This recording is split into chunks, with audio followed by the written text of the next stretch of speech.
ज़बूर की किताब बाब 14 की तिलावत। इंसान की बदखसलती।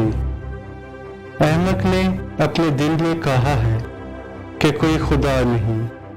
वो बिगड़ गए, उन्होंने नफरत अंगेज काम किए हैं, कोई नेकोकार नहीं।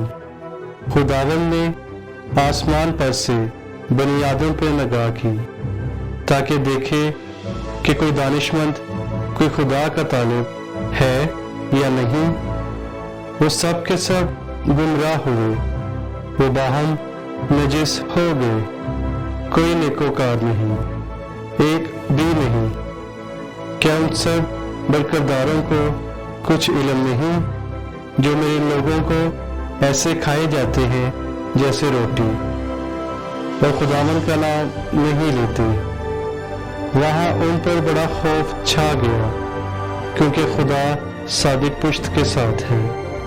तुम गरीब की मशवरत की हंसी उड़ाते हो, इसलिए कि खुदावंद उसकी पनाह है। काश के इसराइल की निजात सय्यून में से होती, जब खुदावंद अपने लोगों को असीरी से लौटा लाएगा तो याकूब खुश और इसराइल शादमान होगा। आमीन।